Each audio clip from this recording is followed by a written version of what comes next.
Well, I'm Ranger John, and I'm going to give you the story of Floyd Collins in the Sand Cave Almanac. And the way this works is we do it in 3 legs. So you can do 1 leg, you can do 2 legs, you can do all 3 legs. But it's a driving tour.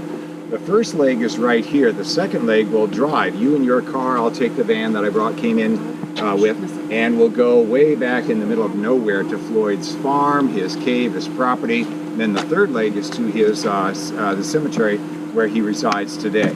Okay, so that's basically how it works. And so Floyd Collins. There's Floyd Collins. Now you got to back up a little bit so everybody can see there, buddy boy. All right, so here's Floyd Collins right here, and Floyd Collins was alive and well in the 1920s. Okay, so this story happens about 100 years ago. It's not quite the 20s, but 2018, getting close. Look at this map, and you'll see U.S. Highway 31W. Okay, that was the main artery. It's called the Dixie Highway that went from the north down to the south before the interstate. Okay, and back in the 20s, travel was in its infancy, and so were roads in their infancy. So there was only one main road from Cave City right here to go to Mammoth Cave. Now, who in their right mind would want to go to a lesser cave after they saw the grandest cave? And even 100 years ago, Mammoth Cave already had that tradition. And so here was Floyd Collins Crystal Cave. He had a wonderful cave, a very beautiful cave, but he had very bad location. So roads here were rough, but roads beyond that were almost like a cow path and impassable during certain times because of the weather. So this story right here happens 1925 on January 30. Okay, so remember that day. So here's what happened. Matter of fact, look in the clearing in the forest right there, and you can see kind of like an opening right there, maybe 200 feet in and so forth. That was the old roadbed right there. Currently the roadbed clearly is right here. And just while we're standing here, you can hear cars going by and so forth. Well, here was what Floyd did. He had a beautiful cave on his farm, but nobody came to his farm because, again, location. But he knew that Farmer Doyle, now use your imagination here, and 100 years ago, this was not forest. This was reforested by the Civilian Conservation Corps during the 1930s and so forth. But this was a farm, and the man that owned it was a guy named B. Doyle, okay? And B. Doyle had a cave on his property called Sand Cave. And so Floyd knew about Sand Cave, and Floyd knew that this was right on the main road, so he had better location. So Floyd goes to B. Doyle and says, you've got a cave on your property. What say I see if I can develop it, make it into a little show cave, and if we can, we'll split the profits 50-50. Well, B. Doyle says, yes, absolutely, great idea. Let's do it. Why would they do all that in the first place? Because if you look around here, I'm from northern Iowa. This is not farmland to me. This is like scratching out a living, just trying to make ends meet here. So if you are blessed to have a little cave opening on your property, you could be on the road beckoning people off the road saying, hey, you're going to Mammoth Cave? Why don't you come see my little mom and pop cave? And if you were successful and had a great location, you could make as much money or maybe a living showing your little cave as you could trying to scratch out a living raising tobacco or trying to hewn trees into railroad ties. Because the going rate was like $1 a tie. So I don't care how strong you are, you pick any tree here and you tell me in one day how many railroad ties could you make to the railroad specification. It would be a lot of hard work for very, very little money. So Floyd goes in to the cave on January 30. And he goes in and breaks about every caving rule that there is. He goes in alone, he has one light and so forth. Well, he looks around inside the cave, and on his way out of the cave, in a very narrow passageway, the boys and the young lady here, they could probably get out, but an adult had a real tight fit where you were squirming like this and exhale and move.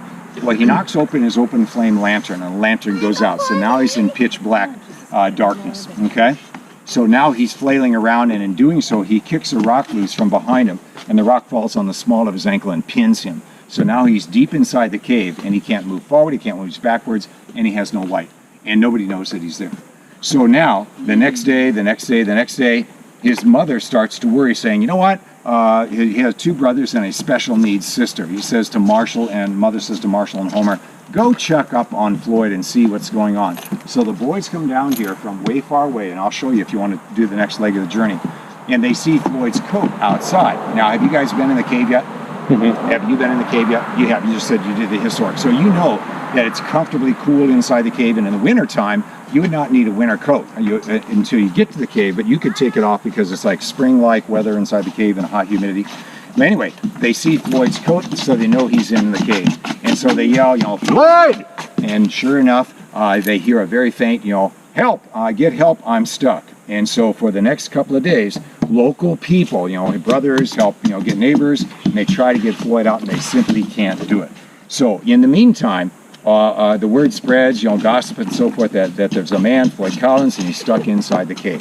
So that is the first chapter of the first section of this story. So come on this way, and I'll tell you the next one. Then we'll go right to Sand Cave, where Floyd Collins was trapped. Okay, none of you are from Chicago, but I bet you've heard of the paper, the Chicago Tribune. Yeah. It is like a nationwide major paper. Well, here's the Chicago Sunday Tribune. New cave may save Collins. Well, before we go there, look at this. Carnival Sunday. Okay? Floyd was trapped January 30, but now it's February 8th. So he's been down there 1, 2, 3, 4, 5, 6, 7, 8, 9, 10 days. And so on Carnival Sunday, here's what it looked like there. There were hamburger stands, people selling balloons and food, and like a carnival atmosphere. And in this part of the country, if you have that many people, there's going to be moonshine. If that gets old and consumed, there's going to be fights break out. And so look at the Cave City Road that I was telling you about. People just were curious. They stopped. It was so jammed, they got out and they walked to this site right around the bend where we're going next. And to the point where the governor of the state of Illinois, of Kentucky said, that's it, we're calling out the National Guard, we've got to have order restored because there's a man that is trapped down here and all this falderah on the surface is distracting and counterproductive. So that's what was going on. So they brought in a man named Carmichael, and this guy Carmichael is a driller, and he drills, you know, oil wells, and he excavates rock for roads and so forth. So he was the man that hopefully could be the job and drill a shaft. And that's why it says new cave may save Collins, because they're going to drill a shaft down and see if they could get underneath Floyd and pull the rock off his ankle and slip him out and bring him up. So there's Carnival Sunday. Come on this way. All right, do this, guys. Do this. Take a look right over the edge, because right there is Sand Cave. That's where Floyd Collins was trapped. Take a look and then back up so that everybody can get a look. See. Come stand in the shade then. After you take a look. It was pretty cool. Oh man, you're right. He dropped his binoculars. They're gone. That's not a good sign. Oh, there it is. Well, if we lean him over upside down, one of the boys can pick it. Wow. I'll get it. No. Okay. We'll do it later. Let it go. Okay. Let everybody look first. All right, everybody take a look. We'll get him. Just. That's why you need to leave him on your That neck. looked like, That's why you need it. Yeah. Okay. All right, so here's the story, everybody. Good Take thing a you look didn't right fall here. down that hill. All right, quiz time. What day was Floyd trapped inside Sand Cave? What day? 30th. The 30th of what? January. What year? 1925. 1925. Right you are. Very good. And Carnival Sunday was what day? February 8th. February 8th of 1925. Very good. So now look at the days here in red and so forth. These were the days that this Carmichael guy was going to be drilling a shaft next to it. Matter of fact, you can still see the depression out at the mouth of the cave right there. And here's Homer and Marshall, or Marshall and Homer, his two brothers that attempted to go down and talk to Floyd and get a rope around Floyd, pull Floyd out and so forth. Look at this mason jar right here. The mason jar was the way to bring maybe hot coffee or hot chicken soup down to Floyd to boost his spirits and tell him, yes, we're working hard to get you out, and hang in there, Floyd, and so forth. Well, eventually, what they do is they dig, and they finally get through to Floyd on the 16th of February after being there since the 30th. What they find, unfortunately, is bad news. Floyd is no longer alive. He died. So they lower a doctor inside in the shaft to pronounce him. So they give, take his vitals and so forth, and the doctor says, yes, he is dead, and I signed his affidavit or death certificate that, yes, he died. And it appears to the doctor that he died about 3 days ago. Well, know this. You guys are all blessed in all the ways that matter. You have the money to travel and nice cars and provide for your beautiful family, your children, and so forth. But the Collins family were very, very dirt poor people. They had nothing. They had no money. So when they came to them with the bad news and said, okay, Mr. and Mrs. Collins, what should we do? And they said, we have no way of paying for anybody to extract the body. We're just going to have to cover up that shaft, and this will be the final resting place for our son. Then what happened was this. If I went around right here and asked the adults of a horrible way to die, everybody could think of a horrible horror. You might think, electrocuted, being, drowned, or, fire, Well, for some people, the worst thing that could ever happen to you is being trapped alone in a cave and dying in a cave. Well, people from around the nation that heard this worldwide story, or nationwide story at least, were doing this. They would write a note of sympathy and support and hope, put $1 in the envelope and send it to the Collinses anonymously. Well, now, about a month and a half, like in April, they had enough money, about $150, that they went back and contacted this Carmichael guy, and here was his workers right up here, and said, we have enough money, would you extract our son's body out of the cave and allow us to take his body and bury it on our farm? And of course they did. Well, here comes the start of the darkness of the story, and I mean emotionally dark and horrible and despicable things. When the Carmichael crew went down there, guess what they found? They found that these jars full of coffee and these jars full of chicken soup and so forth never made it down to Floyd after all. What happened were the people that went down, and they had to go down on a 45 just about and come back on a 45 because it's too tight to turn around, the people just lost their nerve. They basically chickened out, and instead of dishonoring their pride, they said, they didn't say, yeah, I got afraid and I didn't help Floyd. They basically said, yeah, Floyd's fine, and he's in good spirits and so forth. So all of that was found, and it was untouched by Floyd. And the other thing that they found, and maybe you know this if you've ever been on a trip to the emergency room, somebody gets hurt and they're bleeding profusely, the first thing you do is you have tunnel vision. It's like, okay, wrap the wound, above your heart, direct pressure, let's get to the ER. Well, in the panic of the moment, they didn't realize that there was another passageway, and that other passageway would have gone around and they could have gotten Floyd out, but in the panic of the moment, they never found that passageway. So a month and a half later, they found it, and they thought, that would have worked. We could have got that rock off, slid him around, and away we go. So that ends the first chapter of this dark story. But the story gets much, much darker when we go to Floyd's farm. So if you want to, here's what we'll do. We'll go back, hop in our cars, drive, and you're thinking I'll be driving you to the middle of nowhere, and to this day, 100 years later, it truly is the middle of nowhere. And then there's a road gate. I've got to stop, open the road gate. I'll let you guys pass through, then I go through, then I close the road gate so nobody else can come in with us. Then we drive 2 more miles to his farm and to his ticket office, which is pretty interesting indeed. So here's Floyd's family home. Now know this, Floyd was never married. Floyd was a son. His mom and dad lived here with Homer, Marshall, Floyd, and a special needs sister. Very modest, symmetrical house. The government, since we own this now, look what we've done. We've stabilized it, put on the tin roof, stabilized it over here, didn't remodel it, but just stabilized it. But if you look at old pictures of Floyd Collins and his farm and so forth, that is it right there. Yes, we painted it green. Maybe we stabilized the floors a little bit, but that's basically his house right there. The symmetry has to do with inviting your friends or family. So family would use one door, and honored guests, if you had guests stay over, they would use another door, and they might have their own room, might have their own commode. In this case, they did not have indoor plumbing, so that was not something they could offer and so forth. So, and here, half of this, the right half where the big window screened encounter is, that was Floyd's ticket office right there. It was added onto when another man bought that from Floyd and operated this, but that's part of the story that I want to tell you that gets real dark. So do this if you want to. You are welcome to go into Floyd's house. I think the right side is open. I don't know about the left, but if you want to go in, take a look around, perfectly fine. Last person out, just close the door, and of course, it's somebody else's home. Be respectful. That was the chimney that was up there before they stabilized the house. So they took the chimney off and put it on a tin roof. So that was part of this chimney. All right, so go take a look.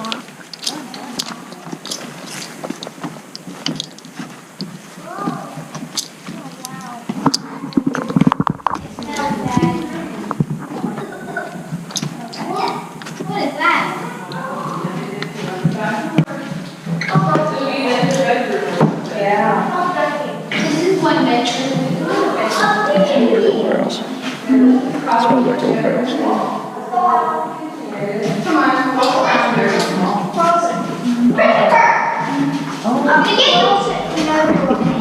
He tried to step on it and then it like room for the, yeah. wasn't there.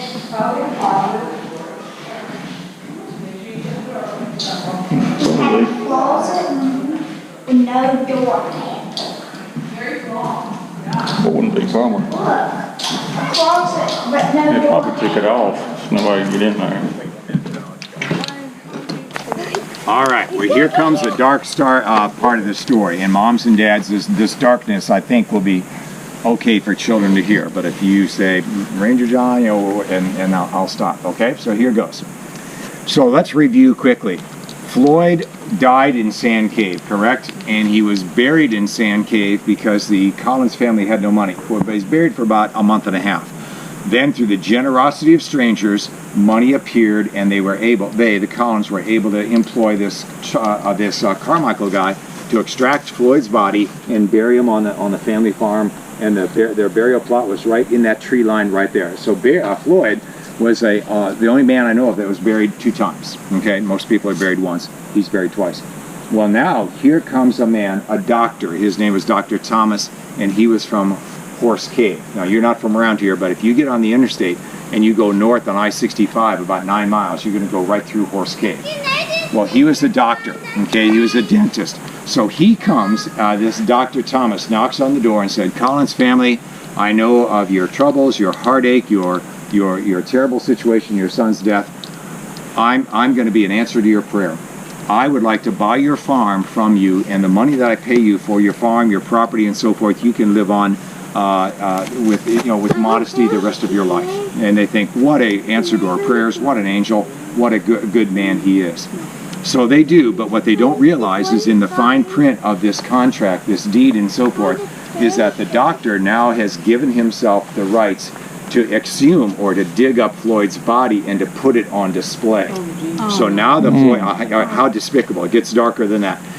But how despicable that now the doctor takes his body, Floyd's body, out of his grave, puts it in a casket and takes off the lid of the casket and puts on a glass top.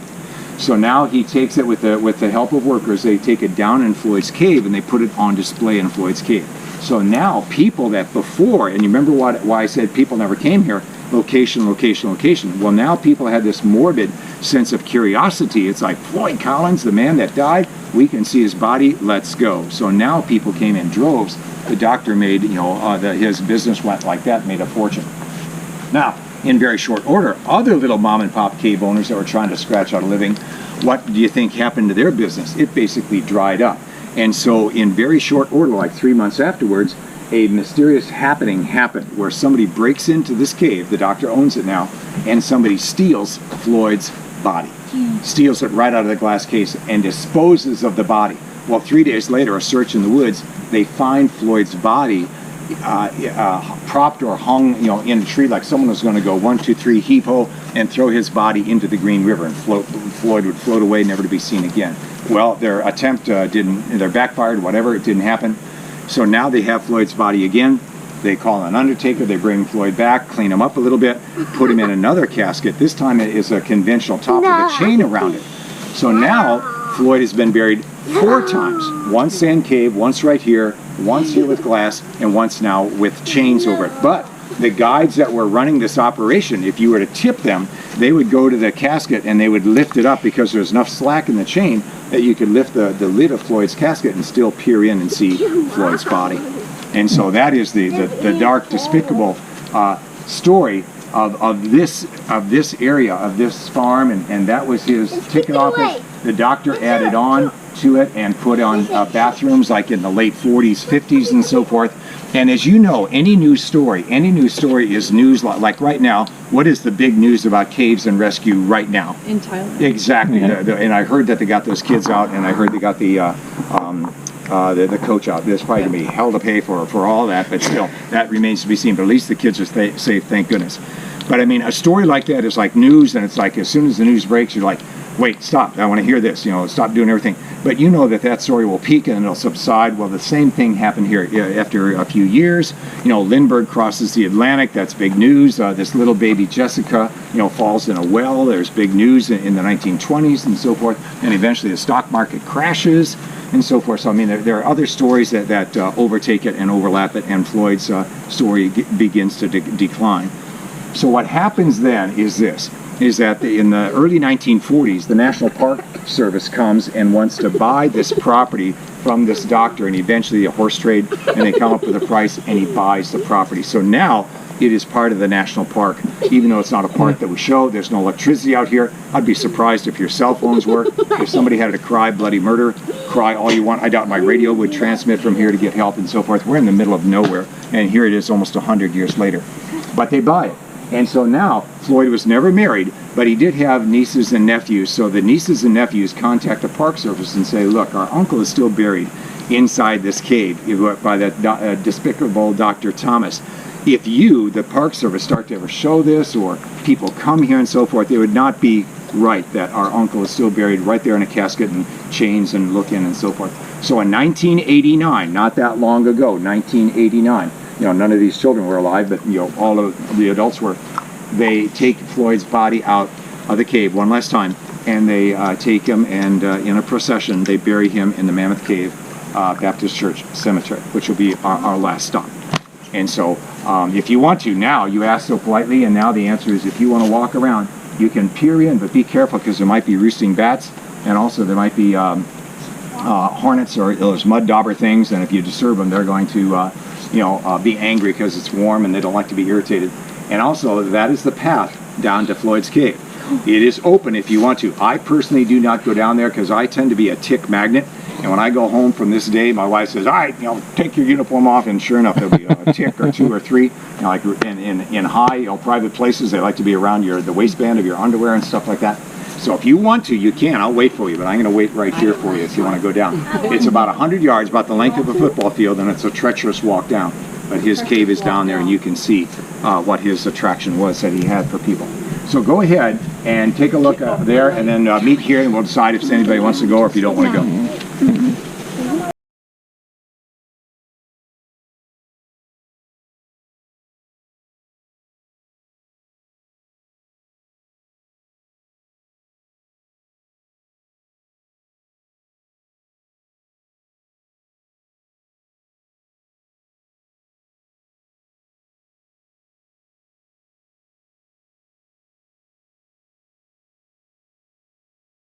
But that's a Shackelford. That was the person that owned the hotel back in the day, and if you own the hotel, you own the cave. So that's not Floyd's grave. So come on over here, and I'll show you Floyd's grave.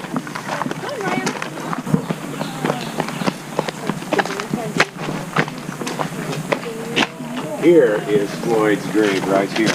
And look what people do. They honor him with flowers. There's a solar light there. Sometimes there's cans of food, sometimes something to drink. In this case, somebody made a cross with pennies right here to honor him, which is a tradition when people come and honor, they pray for somebody's grave, they'll put some kind of marker, maybe a stone or something like that. Is that why we saw pennies and stuff on the grave up by Fort Donaldson? Oh, did you? The Okay, grave? sure. Yeah, they all had coins on them. There you go. Somebody came and honored that person or remembered that person. That's why they do it. So it's a tradition. At the Jews did. You remember Schindler's List? Remember that? What did they do? What did they leave? Remember what they left? They would leave a stone or a rock that they honored the person there. And there's graves with piles of rocks. So let's read. William Floyd Collins, born July 20, 1887, but buried April 26, 1925. Usually on a headstone it's born and died. So why would this say born and buried? And why the date? Why the April? What do you think about that? It was final resting place. Well, his final resting place, but he was buried how many times? 4. Well, four times, actually 5 times. What do you think, young lady? Because he was stuck in a cave, so they don't really know what day. What day he died? Yeah.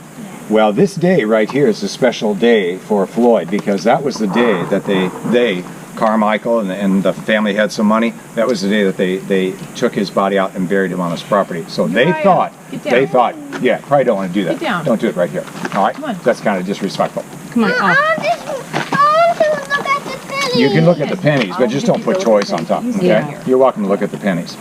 So that was the day when they took Floyd out and buried him in Sand Cave. All right? So let's review. Floyd was first buried where? in the cave. In the cave. Second place he's buried was where? On the farm. On a family farm. Then after that despicable Dr. Thomas, third place he's buried was where? In the cave. Glass coffin inside his own cave. Then the fourth time he was buried where? Mammoth Cave. No. Well, not yet. In a coffin with chains. With chains around Yeah. it. And then the fifth time he was buried Where's he? right here, right here. All right, so let's read the bottom. Trapped in Sand Cave, January 30, 1925. Discovered Crystal Cave, January 18 of 1917. Greatest caver explorer ever known. So this is the final resting place. And what they did in 1989, when Floyd was taken out of that cave and brought here, it was by the invitation of blood relatives only. So they didn't want it to be another media event or some big circus like that Carnival Sunday again. So here is the rest of Floyd's family. Like I said, Floyd was never married, so don't think family like I had children, like, you know, sons and Yeah. daughters. He did not. But here was Floyd's mother right here. And she never knew any of this because she died before any of this happened. So when I said Floyd's mom and dad, it was really Floyd's stepmom and dad. And older graves, I don't know if you know this or not, but just stand away for a minute. Older graves will oftentimes have a headstone and a footstone. So this marks where Mother Collins was buried right here. So here is a headstone and a footstone of a grave right here, but this is so much smaller. Why do you suppose? Child. Right, probably a child that died in infancy and was buried right there. But oftentimes it was the tradition that if a child was born and didn't make it, or stillborn, or lived a year or two or something like that, they would be wrapped like in a blanket with a safety pin, and they would be buried on top of Grandma and Grandpa. You know, they would dig down a little bit and they'd be buried right. As a matter of fact, my family, part of my family was. They had a cemetery right around O'Hare Airport, and O'Hare Airport in Chicago wanted to expand, and so they offered to move out of the graves, free, no charge, and offer a stone and so forth. So, you know, with negotiations, you know, we did all that, and they said the strict rules are this, is that if we exhume your ancestors and we find something of value, like if great-great-grandma was buried with a brooch or a nice diamond ring or something like that, you as the heirs cannot have it. You cannot have it. It'd be considered like grave robbing. But if there was like a safety pin, that would be all that would be left of a little baby in a blanket and so forth. And you knew the history that yes, we had a little baby that didn't make it. You could have the safety pin because that basically has no value. Yeah. But any jewelry, any valuables had to be reinterred back with the other family. All right, now here's a quiz question. Now think real hard about this one. You knew everything about Floyd, but I told you the name of the farmer that Floyd went to see, and he knew that he had sand cave on his property. What was that farmer's name? B. Doyle. Yes! Wow! How did you remember that? You're just good at that. Yeah. Look who's right over there. Doyle, right? How about that? All right, so these people are provincial, meaning they're born, they live, they die, they stay here. Now, Ranger John here, I am from Iowa. So if I were to die tomorrow, whatever, I could not be buried in a cemetery, because this is a national park and it's an active cemetery, but only partially active. If you could prove that you have blood relation to any of these people here, and if there was an open spot, then you could be buried here. I could not, unless I was like killed on the job or something, then I guess maybe they would. But otherwise, this is a cemetery that is maintained by the National Park Service.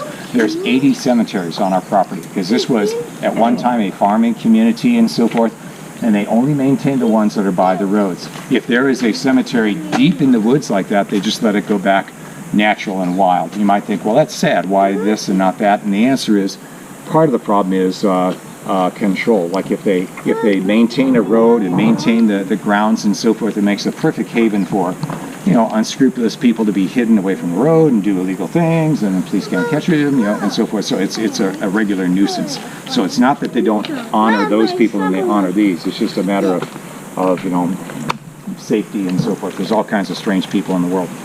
That is a active church right there. There's two doors in front because men would enter one side, ladies would enter the other side, so you don't have some beautiful young lady that distracts your attention from your purpose of worship and so forth. Obviously it's primitive. There's the outhouse right there. I wouldn't recommend you use it. It's pretty gross, but there you go. And so let me make one generous offer, then I'll ask if you have any questions tonight at 7:30 at the amphitheater. The amphitheater is next to the hotel.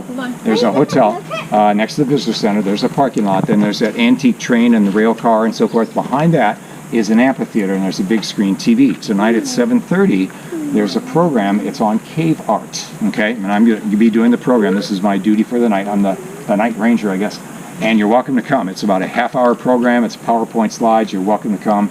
Bring a flashlight at the end if you think your children would be up for enjoying a program on cave art around the world, cave art at Mammoth Cave, and why people created cave art. So please come. You're welcome. You've been a delightful group today. And when you're ready, if you want to look around or if you want to go in the church, whatever, you're welcome. And here's what you do.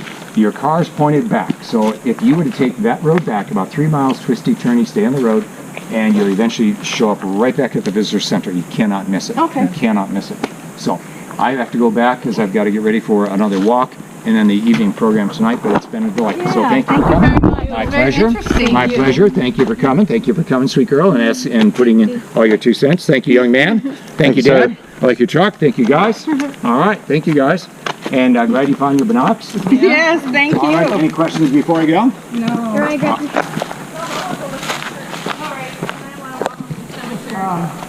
Last person, just close the door. Okay. It's a church, so be respectful. Have a good day.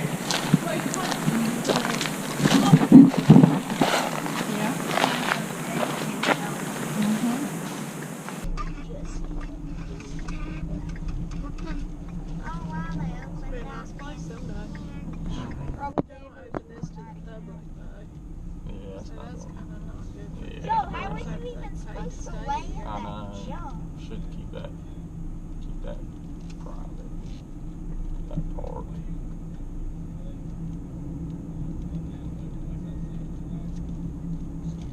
Life unfurled on me.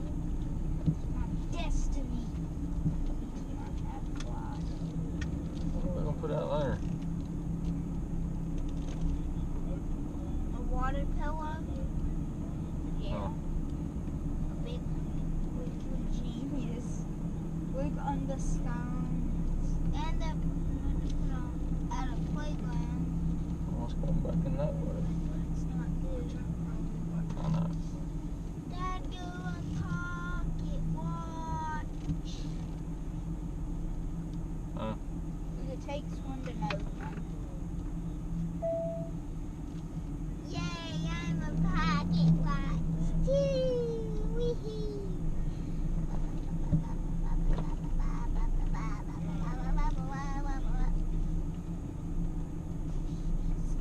I'm a bird. Yo, I just missed that because that's not an actual barrel like it's supposed to be.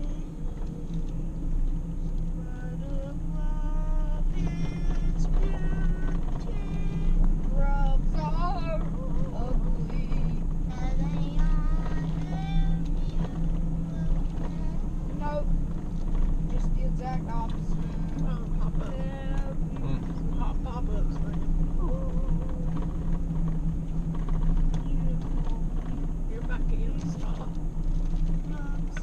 Well, hopefully it's cooled off now. It was set on 74.